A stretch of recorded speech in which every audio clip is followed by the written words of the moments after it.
what can Geithner really achieve during this trip? Let's put the question to Simon Derrick, Chief Currency Strategist at Bank of New York Mellon. Hi, Simon. Good morning. What can he realistically achieve from meeting the Chinese Vice Premier?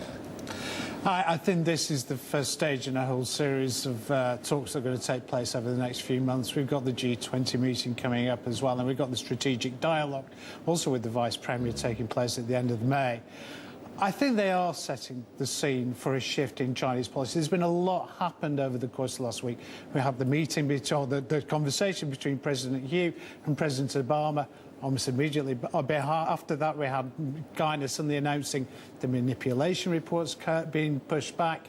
And suddenly there's lots of signs behind the scenes that China's interested in making a shift. Now, we don't know what China's getting out of this. Maybe there is something on the political side that's going to happen. But certainly there seems to be a greater willingness by China to consider perhaps some kind of shift in policy. I think it's unlikely that we're going to be talking about free floating, but there is definitely signs that they may be interested in A, widening the trading band. How much? By probably 3%, that's the talk. And given some of the hints over the last couple of days, perhaps return to this idea of allowing a slow, steady appreciation of the yuan as well. When do you think that's the big answer? It is the huge question. Yeah. I mean, there is people are obviously speculating that it could happen as soon as this week. There is a statement coming out after the meeting between Wang and Geithner today.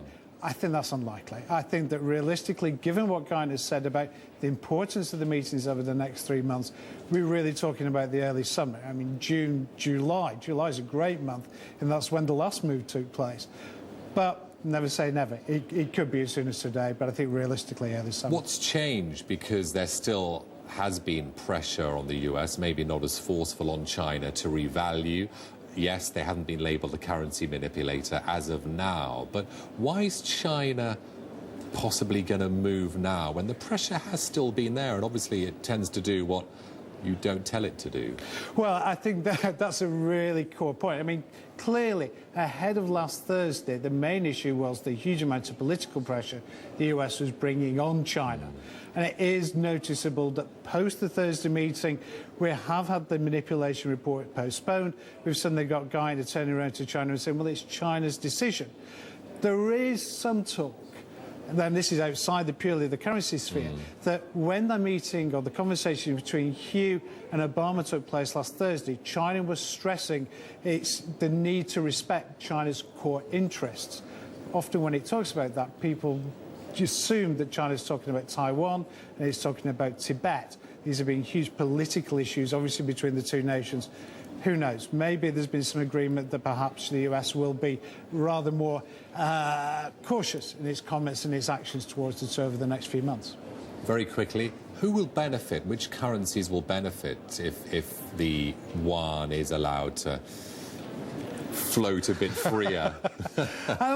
I would hazard a guess that it's probably going to be the other Asian nations that have been keeping their currencies, trying to keep their currencies at a competitive level against the yuan. So, yeah, I think it is going to be the Korean ones of this world. You could also argue some of the commodity producers, the Australian dollars of this world that are closely tied in to the Chinese economy, could start to see a little bit of growth as well, appreciation. Simon, thanks very much for joining us today. Simon there from Bank of New York Mellon.